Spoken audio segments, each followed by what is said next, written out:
All right, hello everyone, and welcome to my channel. This is an educational channel. We try to check out impactful theories that you probably never heard of, fill you in on stuff that's been suppressed for your to your detriment. And we've been exploring a lot of the Bible decodes. This is, I believe, number 267 that we've done mostly in terms of the Roman origins hypothesis, that is, that the New Testament was actually written by the Romans as part of a psychological operation. I think we'll be delving into that a little bit in this reading, but right now we're going to start a new book today. And first I'd like to apologize for not making a video yesterday. I've got some serious health issues with a family member, and I was over at the hospital a little bit yesterday. And I hope it's not that serious. So anyway, but that might be, I might end up missing another day or two along the way because of that. But we'll trudge on. Now we are continuing to read from the same book that is by Robert Eisenman. That's called The Dead Sea Scrolls and the First Christians. And within this book, it's got a couple of his short books and several articles and essays and lectures that he's given. But we're going to read here from chapter 1, which is one of his books that is called Maccabees, Zadokites, Christians, and Qumran, a new hypothesis of Qumran origins. Now, there may be some words there you're not familiar with. Qumran is the location about 20 miles southeast of Jerusalem where the Dead Sea Scrolls were discovered. If you don't know much about the Dead Sea Scrolls, this might be a good place to tune in. They were discovered in the 1940s, 1947, and continued digs ended up yielding more and more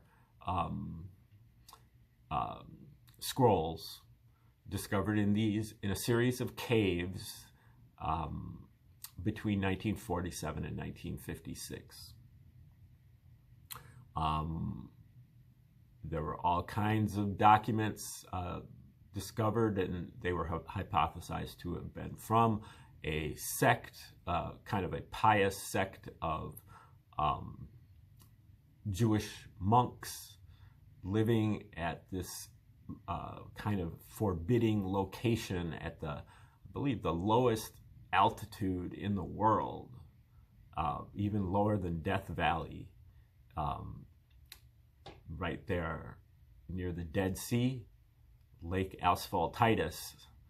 Nothing grows there, and the stench is pretty strong, I believe. They were a little bit far away, not right on the sea, but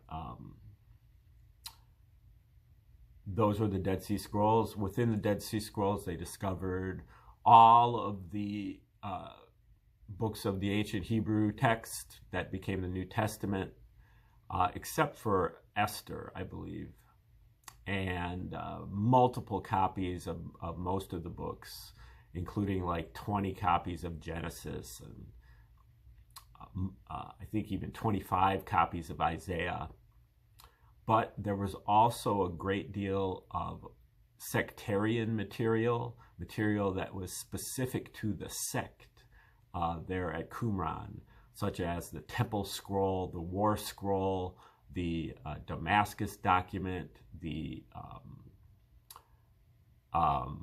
community rule, and other things where they laid down like their personal philosophy, where they saw themselves in the big picture, and how they operated business at their monastery and so on. Now the problem was that the custody of all these scrolls was given to a group of Dominican priests living either in Israel or some of them in Europe, and they must have seen something that they didn't like, because they didn't publish anything, or what they published was trivial. For years and years and years, people tried to force them to give up the scrolls, to put something out, and it went on for like 35 years. They kicked the can down the road. Eventually, Robert Eisenman and a few others got involved and kind of forced the documents out there in the early 1990s, late 1980s, early 1990s. So this is basically 2 generations of theologians, historians were deprived of being able to discover what was in these things, not to mention the general public. And so we do have Robert Eisenman to thank for that. And his books are rather difficult, and they're especially difficult to read because he uses so many parentheses and so many dashes. It goes on so many asides that it's very difficult to convey the meaning of the whole sentence. And he also is very much of a detective, where he goes into really minute details about certain things, and then kind of gives them wheels, gives them wings, and goes into other stuff from there. And you really kind of need a pretty broad understanding to get the Eisenman out. I don't have that necessarily, but I will try to provide that when possible, to give you some background information if he says something that I think might be not understood by the reader. Now, even with the title, Maccabees, Zadokites, Christians, and Qumran. Qumran we went over, that's where the Dead Sea Scrolls were discovered. The Maccabees were also known as the Hasmoneans, and they were like the dynasty of Jews who basically overthrew the Syrian Greeks who were in charge of them in Judea in the 2nd century BC, and basically held on to Jewish sovereignty for about a century before losing it to the Romans in 63 BC.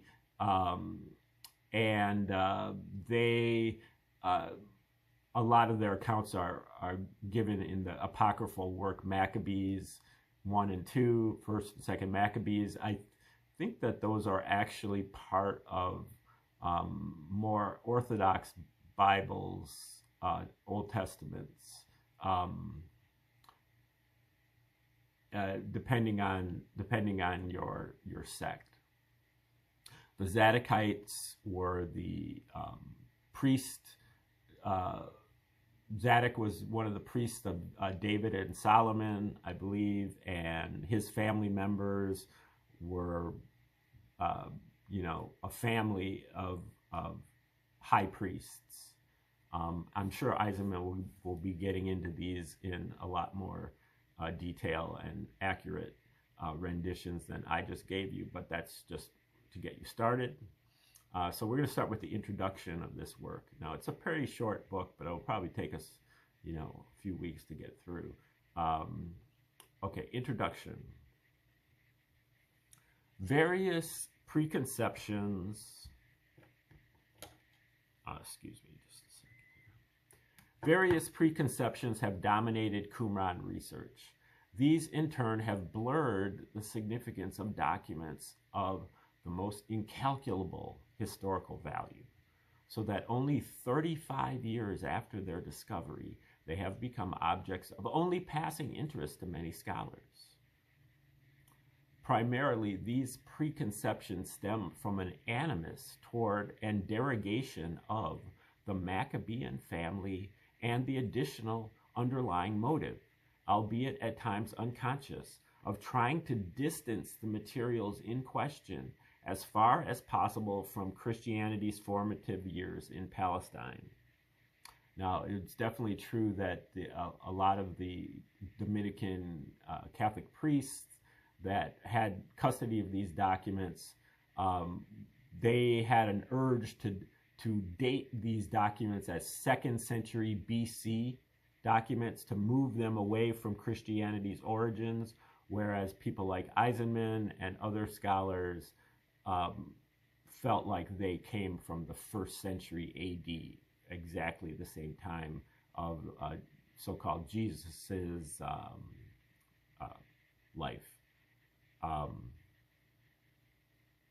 Okay, these preconceptions subtly deform archaeological and paleographic. I think the word is actually palaeographic, and that's like the study of penmanship, more or less, like different styles of writing come and go over the generations, and so they tried to date these documents not only through like carbon-14 dating, but also archaeological and paleographical studies, which is really, I'd say, far too vague to make any conclusive pronouncements upon. But these preconceptions subtly deform archaeological and paleographical studies as well, so that scholars end up with, quote, results that are psychologically and spiritually more in keeping with their original assumptions and beliefs. In turn, these are used to render stillborn solutions that are based on the clear thrust of internal data and the reality of the historical Sitz im Leben.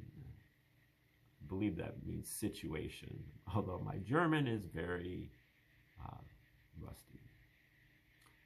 Though Josephus is properly recognized as the important source he is, his associations with both Essene and Zealot movements, and what we shall refer to as the Messianic or Messianic movement, and his canny evasions resulting from these, are in large measure ignored.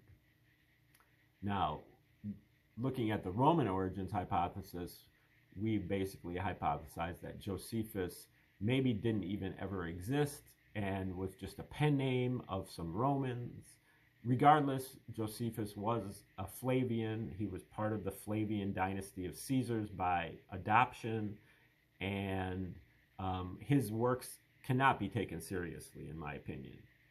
But Eisenman doesn't know this at this time. That he's writing this in the late 80s, early 90s, and so he has no reason to know this. It is forgotten, too, that apart from the period 55 to 75 AD, when Josephus was a mature observer, he too was working from sources he sometimes either treated too hastily or did not fully understand himself. And his confusions compound our own. For example, he repeats data, probably from different sources, about Herod's regard for both Pharisees and Essenes, and sets them side by side without realizing his sources were themselves most likely talking about the same group. This confusion of Pharisee and Essene terminologies is also at the root of the contradictory notices about Hasidians in Maccabees, 2nd Maccabees, and 1st Maccabees as both supporters of Judas par excellence and his betrayers. Elsewhere, Josephus contradicts himself in what he says about James's nemesis, the high priest Ananus, heaping praise on him in War of the Jews, which was Josephus's first work, 7 volumes, written about 75 AD, that the people that tout the Roman origins hypothesis use as basically the proof that Josephus and the New Testament were written by the same authors.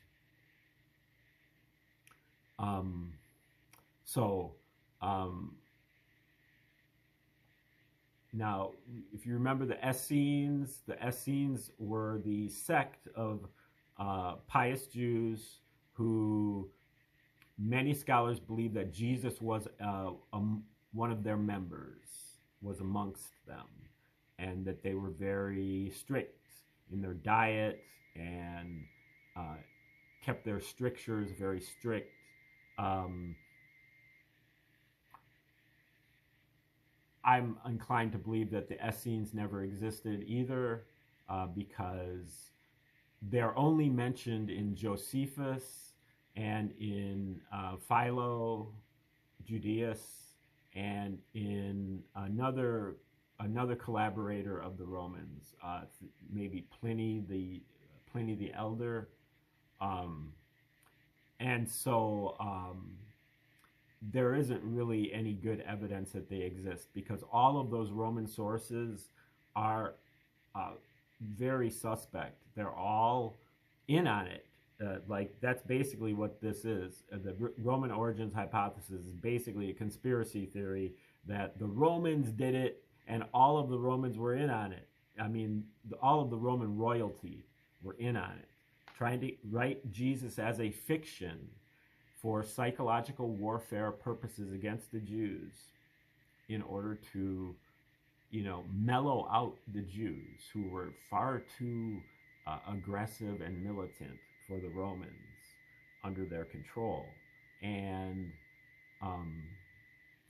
so when you take authors like Josephus at his word, you're making a big mistake, because it's propaganda more than it is history. And the New Testament never even claims to be history. It's propaganda rather than theology. Okay, now I give a ton of evidence for that in the previous 200 videos that I've done here. So let's get back to the Eisman. Compounding this particular confusion, early church accounts insist that Josephus connected James's death with the fall of Jerusalem, which is precisely what he tells us about Ananus' death in the extant copy of War. Now, War is his first work, 7 volumes, War of the Jews, that came out in the 70s. His autobiography came out later, that's called Vita, and then later he does 20 volumes of work called Antiquities of the Jews that came out in the early 90s AD.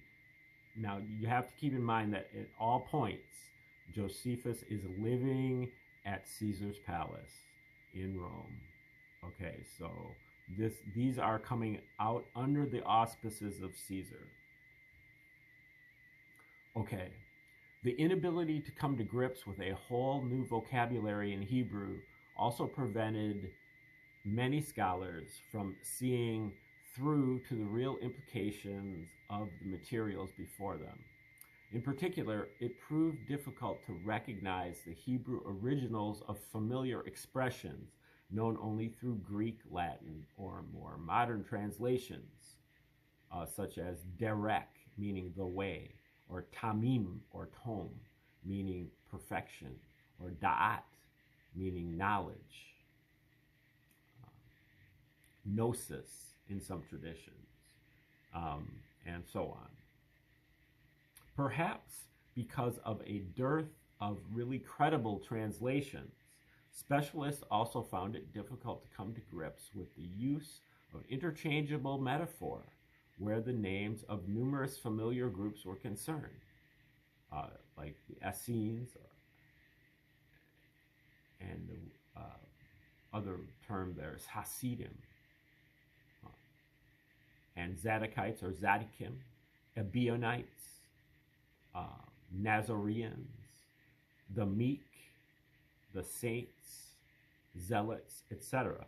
This is compounded by the basically secretive nature of the tradition, which itself was connected with an ongoing hidden tradition, and in turn accounts for the seemingly dizzying multiplication of sects and groups, when in fact one has to do essentially with one Essene or zealot type orientation. So that's kind of, I think, what Eisenman is getting at is all of these groups are talking about the same group of people. And that group of people are the people that wrote the Dead Sea Scrolls. Now, I'm sure there's some nuance to it that he'll get into. Part of the problem, too, stems from the inability to recognize subversive groups in what, on the surface anyhow, appear to be harmless ascetics.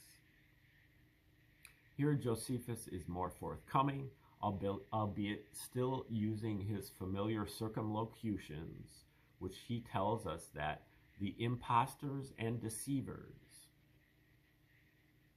were scheming to bring about both innovations, meaning religious reform, and change in government.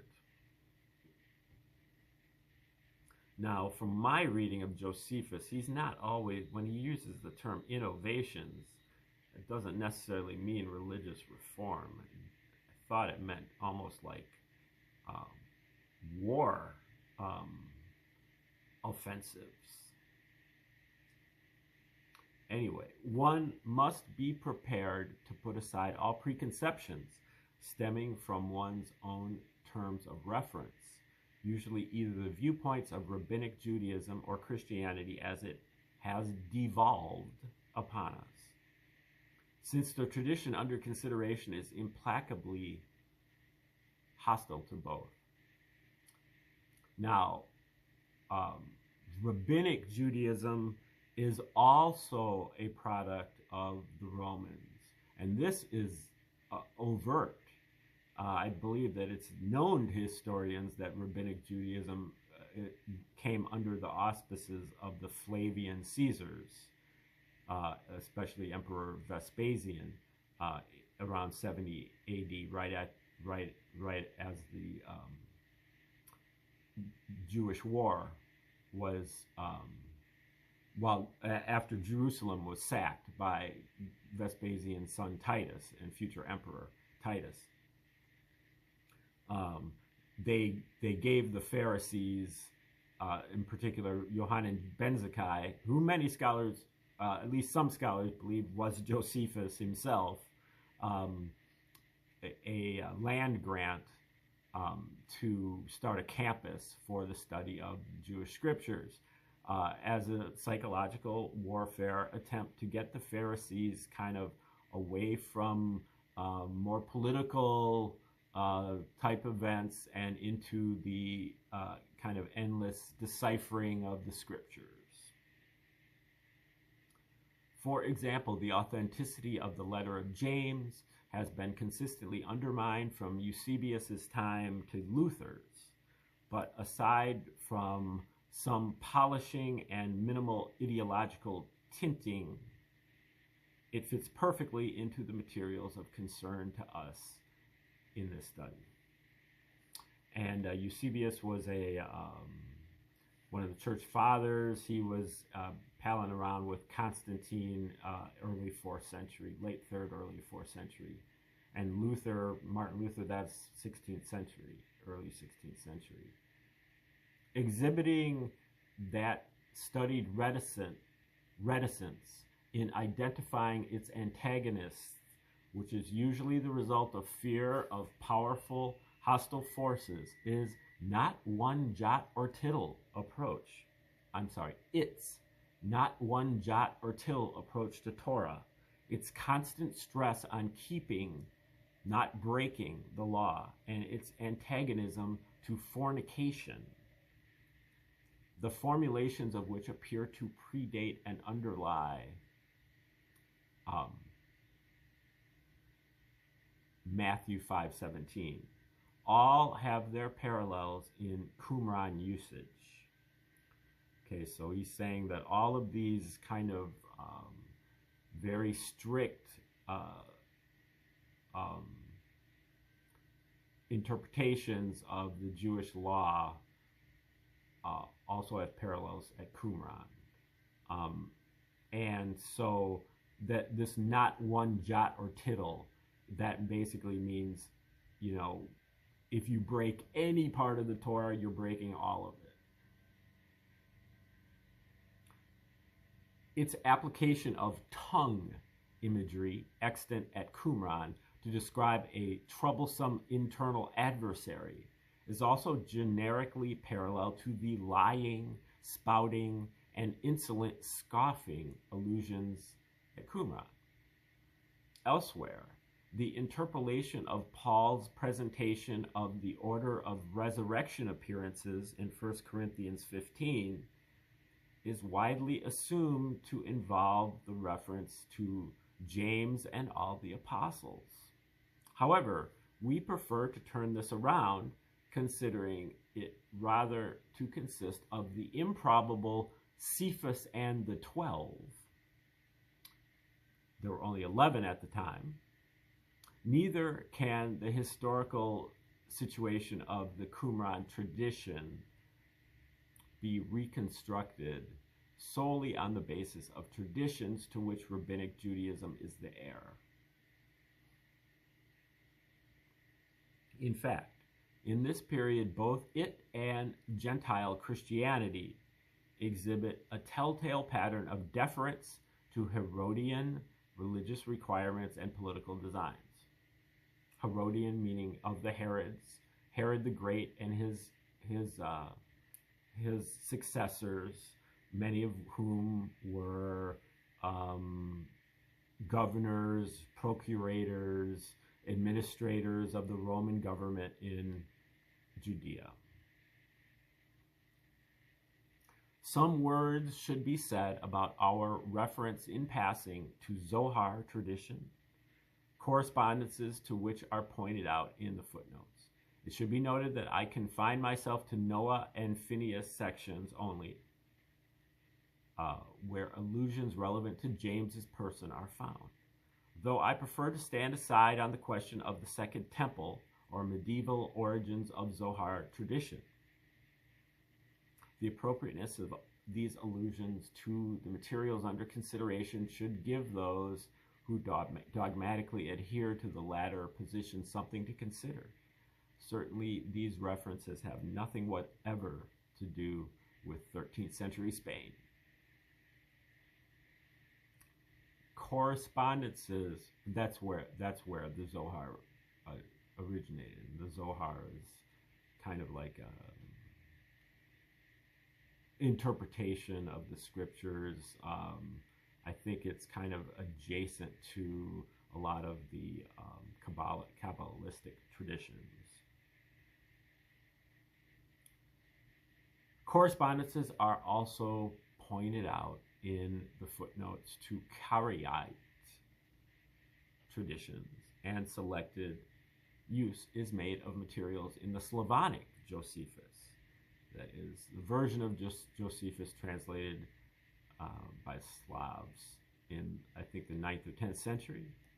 Anyone who would object to recourse to such parallels should realize that gospel and rabbinic traditions are not much better attested to, and all such materials anyhow must be treated equally according to the same criteria. Here, attention to work done in traditions in the Islamic field of a completely disinterested kind might prove helpful. Its results illustrate that traditions of the most surprising content, considered poorly authenticated for some reason, or divergent by majority opinion, often turn out to carry the earliest strata of historical data. Where the documents at Qumran are concerned, of course, we are in possession, fortunately, of contemporary accounts, in large measure unaffected by the distortions of tradition manufacture and the retrospective imposition of a later historical consensus, because they were not discovered until the 20th century. Another serious problem in Qumran textual studies is the inability to come to grips with literary genre and literary device, in particular the Hebrew love of wordplay. This is true, for instance, of the Qumran exegesis of the crucial Zadokite statement of Ezekiel 44:15. is very definitely eschatological, as is that of Habakkuk 2:4. The use of the term "the many" in Qumran community organization and in justification, theorizing going back to Isaiah 53:11 usage, and figurative allusion to the central priestly triad as the Holy of Holies in a general context of Isaiah 40,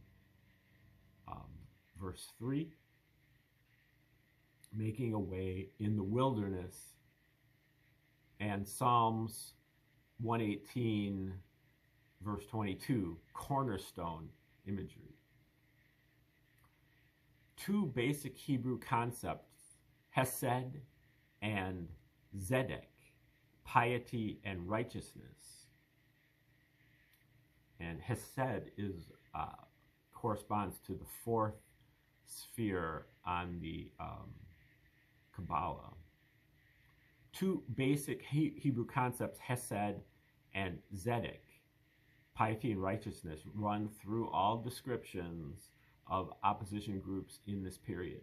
Justin Martyr, late first, early to mid second century Christian father, Justin Martyr identifies these as the twin components of all righteousness doctrine. Now, putting the Roman origins hypothesis in mind again, Justin Martyr was just a pseudonym for the Romans again, according to that take. Okay, putting them side by side with the elemental Noachic, or of Noah, prescriptions on idolatry, fornication, and manslaughter, he shows how this duality was expressed in the two scriptural commandments of loving God and loving one's neighbor, Hesed and Zedek, respectively. Starting with the description of the Anshe Hesed, or Zadokim in Hebrew, Ecclesiasticus, and Josephus's parallel note about Simeon the Zadok in the Antiquities. This dichotomy is the common thread running through all Josephus's descriptions of Essenes. Josephus's description of John the Baptist's wilderness activities, and all early church accounts of James, and comprises the essential basis of what we shall describe as the Zadokite Hasidian movement.